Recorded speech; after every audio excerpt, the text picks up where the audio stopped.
Hi, this is Rob Warlow from Business Loan Services and welcome to our final Friday Business Finance episode of 2013.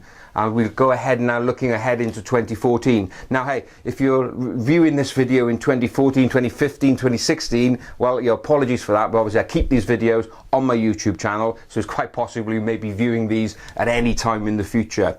But first of all, thanks very much for sticking with me. Here we are at episode 9. I started this now, say, 9 weeks ago, and I've really got into a roll. Every Friday afternoon these videos are coming out, and it's something that I'll definitely be carrying on into 2014 and beyond. And thanks for the feedback and the comments that you've been giving me. It's great and really motivates me to continue doing these videos.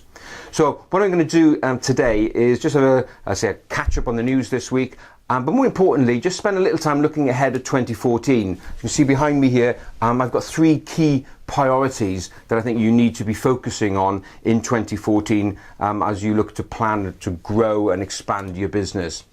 But first, let's have a look at 2 bits of news really that caught my eye this week, and it's quite opportune that both of them are looking at the crowdfunding market. Now, this is becoming an emerging trend, an emerging way of business owners to finance growth, and will continue, as we'll see, into 2014. So let me just give a little bit of an overview of both these surveys. The first one is carried out by a charity think tank called NESTA, in conjunction with universities of Cambridge and Berkeley in California. So it's the first time that anyone's really tried to pull together the whole equity and borrowing and lending crowdfunding market to try and put some numbers on it. And they reckon that in 2013, approximately £939 million was raised through crowdfunding, whether that's equity-based or lending. And that's for individuals and also businesses as well. Now, the staggering thing is that they reckon that's a 91% increase on what they estimate was raised in 2012. It's a near 100% increase. I mean, that's phenomenal. For businesses, for SMEs, well, they estimate that businesses raised about £332 million through the various crowdfunding and crowd equity platforms in 2013. Now, that's great news. But the interesting thing is that the growth that they're forecasting.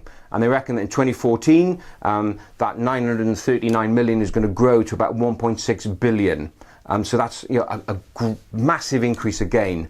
And so there are opportunities for you as business owners to diversify your funding base and look to not just concentrating solely on the banks, but look wider. So an interesting piece of research there.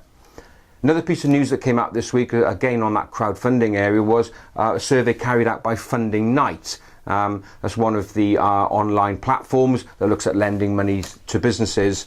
And they took a survey. Now, I had to write these stats down because there's a few of them. They're really interesting stats. So they had a look that 63% of the business owners that they surveyed said that they would turn to or have used crowdfunding. So 63%. Of those, actually 1 in 5 have already used a crowdfunding lending platform. So 1 in 5 people have already gone out there and tried the service out. 53% of the business owners they surveyed just said that they would not be confident that they would get bank finance, hence them turning to crowdfunding. Now, if you've watched my previous videos, you'll know, I got a bit of a bugbear here where people are just assuming banks are going to say no and so are not bothering. It's just not the case. Banks are lending, but you've got to have a good, solid plan to show that you can afford to pay the money back. If you've got any element of doubt that you can actually service it, the banks are just not going to be interested. So don't make the assumption. But crowdfunding is really filling the gap. And I've seen good, strong businesses just go direct to crowdfunders, bypassing banks completely. And I've done it as well for my clients. So it's quick and it's efficient. And it's growing. And this growing area is interesting because 38% of business owners believe that it's going to be the future when it comes to raising finance. It's just becoming an increasingly important part of a business owner's funding package or options that they're going to go to. And I believe that as well. So an interesting way to end 2013 as we go into 2014 about finance options open to you. So, as we go into 2014 then, I've got, say, 3 key things that you need to be looking at this month. So, let me share with you what those 3 key things are. So what should be the 3 key priorities that you should be focusing on in 2014? Well, if you've watched a couple of the previous videos, I have said that one of the key challenges that we're going to face as business owners going into a new year and a new period of growth is actually funding that growth. If you're planning a 20, 30, 40% increase in sales in 2014, you've got to understand that that brings challenges with it. It is not as easy as sitting back, popping the champagne open and saying, hey, the good times are back, okay? Because it's going to bring a new set of problems. So as we go into 2014, I think there are 3 key areas that you need to be looking at. Now, the first area is something that all business owners should be doing anyway. Even if you're just planning 0 growth next year, you've still got to be following this first point, because it really is the cornerstone when it comes to building a successful and profitable business. And that is all about planning. So you've really got to plan 2014. Do not make the mistake of just going in there with a blank piece of paper and just hoping that everything will turn out right, because guess what? Chances are it won't.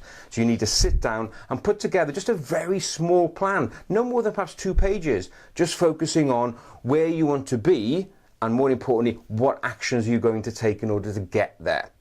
I believe that all businesses should have a basic business plan. When you go into banks, they want business plans like this. You don't necessarily need it if you're planning for growth for yourself. So as we go into the quieter, Christmas, New Year period, just sit down and ask yourself those 2 key questions. Where do I want to be? What actions do I need to take in order to get there?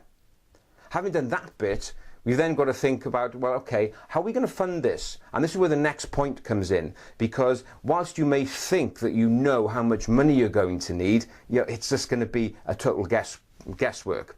So what you need to do is actually sit down and implement this next point, which is all about projecting forward. Because whilst we can have our plan in words, we actually need our plan in numbers. Looking ahead to think about, okay, if my sales are going to increase, what do I need in terms of extra working capital to fund stock, extra working capital in order to fund a growing debtor portfolio? What additional resources do I need in terms of machinery and staff, etc.? And what's that going to cost me? And you can only do that by sitting down and putting some projections together. Now, if you want a handy spreadsheet on how to do cash flow forecasts and projections, etc., just drop me an email, info@businessloanservices.co.uk, and I'll just send you a template that I use free of charge for you. So sit down, do the projections.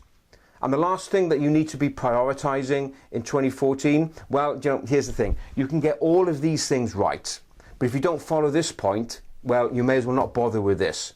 Because I've said that planning is the cornerstone, and it is. But you know what? Everything else that goes around it is so important. And it's all down at the end of the day to performing. Actually getting out there and doing it. I see so many business owners who have got ideas up here, great ideas, but you know what? They just don't take action on it. So it's really got to be for you a year of performance. We said here about writing down the actions that you need to take. Well, great, actions written down are fine, but unless you actually do something with those actions, you've wasted your time.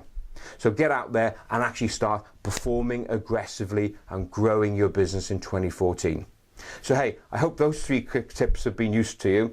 So thanks very much again for watching these first 9 episodes as we close 2013. And as we go into 2014, I look forward to sharing a lot more ideas and tips with you, not only to help grow your business, but to help you get the business finance that you need. Thanks very much, and I look forward to being with you again in early January. Thanks now. Bye.